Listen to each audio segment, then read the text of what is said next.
Hello everyone, आप सभी का स्वागत है SI दुर्गेश नंदिनी चैनल पर। आशा करता हूँ सभी की तैयारी सही ट्रैक पर चल रही होगी।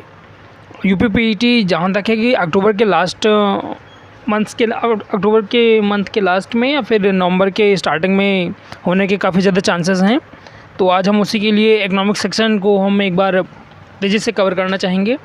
तो कम समय में हम लगभग इतने क्वेश्चन आज निपटा देंगे कि हमें दोबारा तैयारी के लिए फिर इकोनॉमिक्स नहीं पढ़ना पड़े, पीईटी के लिए खासतौर पे। तो शुरुआत करते हैं जीडीपी से। जीडीपी का मतलब है ग्रॉस डोमेस्टिक प्रोडक्ट। इसका अगर डेफिनेशन हिंदी में हम कहें तो किसी देश की घरेलू सीमा में उत्पादित सभी वस्तुओं एवं सेवाओं के मौद्रिक मूल्य को हम सकल घरेलू उत्पाद या फिर ग्रॉस डोमेस्टिक प्रोडक्ट जीडीपी कहते हैं। मतलब जो घरेलू सीमा में मोटा मोटा ये समझ लीजिए, जो घरेलू सीमा हम डोमेस्टिक जो हम हमारी सीमा में जो उत्पाद होता है जो उसका फिर वही जीडीपी हो जाता है। दूसरा है एनडीपी, नेट डोमेस्टिक प्रोडक्ट।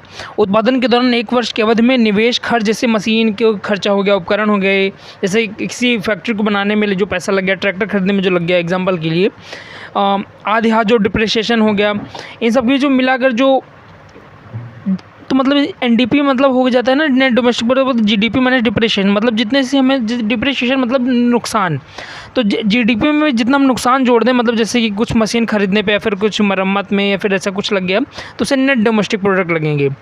तो हमेशा याद रखें कि जीडीपी एनडीपी से बड़ा होता है, यानी जो सकल घरेलू उत्पाद होता है वो शुद्ध घरेलू उत्पाद से बड़ा होता है। क्योंकि देखिए जीडीपी में से कुछ घटेगा तो कम बचेगा ना। जैसे मान लो जीडीपी 100 है और डिप्रिसिएशन 10 है तो एनडीपी तो 90 ही हुआ।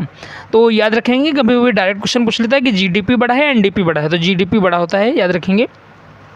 अगला है जीएनपी, ग्रॉस नेशनल प्रोडक्ट। केवल भारतीय द्वारा देश अथवा विदेश में एक वर्ष में किए गए कुल उत्पादित अंतिम वस्तुओं तथा सेवाओं में कुल मूल्य को सकल घरेलू उत्पाद या जीएनपी कहते हैं। तो जीएनपी हो जाता है, मतलब जैसे जीएनपी बराबर जीडीपी प्लस जो हमारे इंडियंस मतलब विदेश से कमाते हैं माइनस जो विदेशी इंडिया में कमाते। जैसे मान लीजिए कोई इंडिया का है, विदेश में सऊदी अरब में गया, वो वहाँ से कुछ रेमिटेंसेस पैसे भेजता है तो वो ऐड होगा।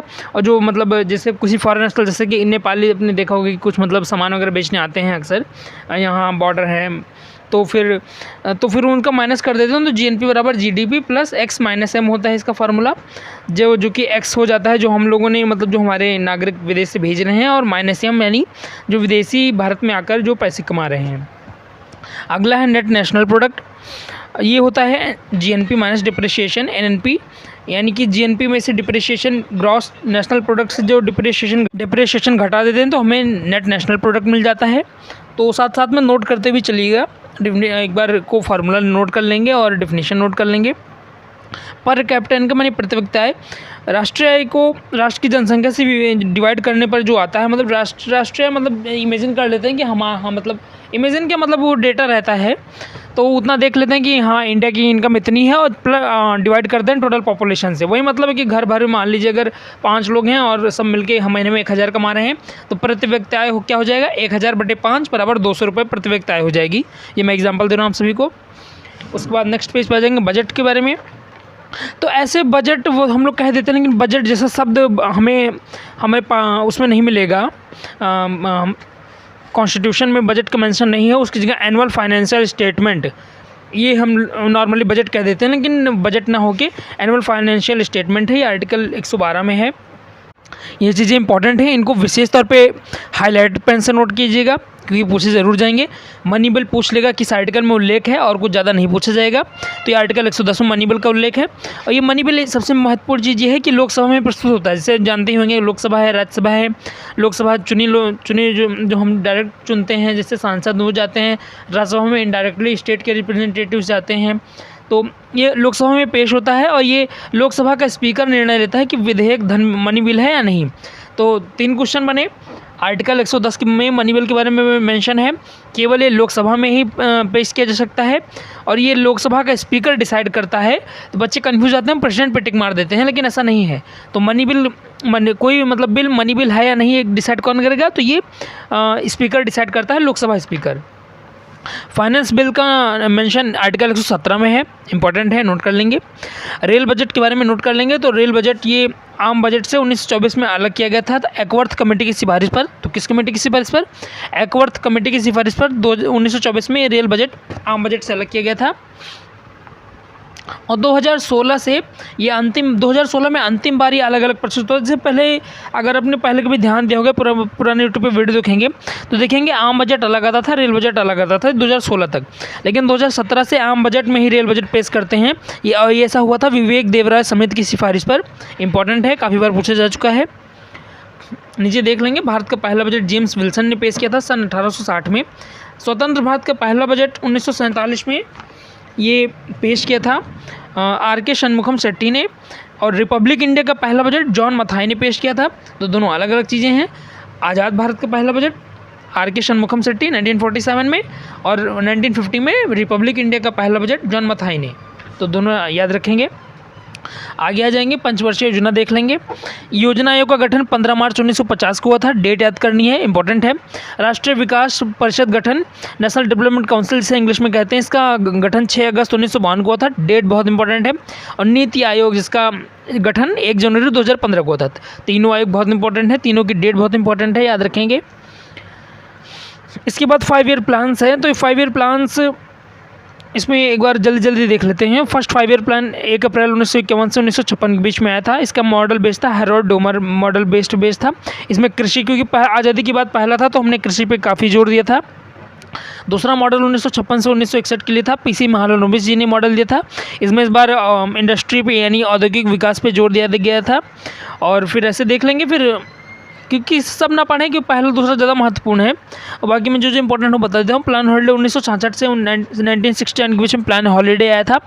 प्रथम योजना अवकाश से कहते हैं। ये क्यों आया था? क्योंकि उस समय सूखा पड़ गया था, तो मतलब हमें उतना फंड की नहीं थे कि मतलब पूरा 5 ईयर प्लान लिया जाए, तो उसके लिए आया था। चौथा इंपॉर्टेंट है, 1969 से 74 के बीच में था, डीपी गॉडगिल जी की, और ये आत्मनिर्भरता कृषि सिंचाई पे ज़्यादा बेस्ड था। ये सबसे ज़्यादा पूछा जाता है कि गरीबी हटाओ या जैसे चीज़ें मतलब किस पंचवर्षीय योजना में थी। तो 5th 5 ईयर प्लान जो कि 1974 से 78 के बीच में था, तो याद रखेंगे, बहुत इंपॉर्टेंट है। और फिर आगे चीज़ें हैं, ये 9, 10th 11वां और 12वां 5 ईयर प्लान देख लेंगे, क्योंकि ये आखिरी तो लास्ट थे।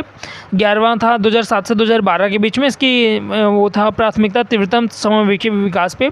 12वां का था 2012 से 2017 तक, लेकिन ये मतलब 2014 में ही ख़त्म कर देगा, क्योंकि 15 में तो नीति आयोग आ जाएगा। तो इसका फोकस था तीव्रतम समावेशी विकास पे। और ये नीचे एसेंशियल सर्विस मेंटेनेंस एक्ट, ये 1968 का एक्ट है, जिससे मतलब मास्क वगैरह पे हो गया था ना कि ये एसेंशियल सर्विसेज में आएगा, तो ये एक्ट पूछ सकते हैं, तो 1968 का है। अर्थशास्त्र के पिता यानी father of economics Adam Smith को कहते हैं। इनकी बहुत फेमस बुक है द वेल्थ ऑफ नेशंस। तो बुक ये पूछ लेगा कि the wealth of Nations book किसने लिखा है, तो एडम स्मिथ ने लिखा है। या फादर ऑफ इकोनॉमिक्स या अर्थशास्त्र के पिता किसे कहते हैं, तो उसे भी एडम स्मिथ आंसर हो जाएगा। अब हम अर्थव्यवस्था के क्षेत्र देखते हैं, 3 सेक्टर होते हैं ना, प्राइमरी, सेकेंडरी, टर्शरी। तो पूछ लेगा कि मतलब ये कौन है, तो देखिए बहुत ध्यान दीजिएगा। कृषि उत्पाद, वानिकी, मत्स्य उद्योग के माइनिंग के जो क्षेत्र होते हैं प्राइमरी सेक्टर में आते हैं। प्राइमरी मतलब जो खेती से जुड़े हुए, लेकिन माइनिंग यहाँ ध्यान रखेंगे, माइनिंग हमें लग जाता है कभी कोई सेकेंडरी टर्शरी होगा, लेकिन माइनिंग प्राइमरी सेक्टर का एग्जांपल है। और जो खेती से जुड़े हैं मतलब मत्स्य से है, फॉरेस्ट्री है, वो सब प्राइमरी सेक्टर हो गए, प्राथमिक क्षेत्र।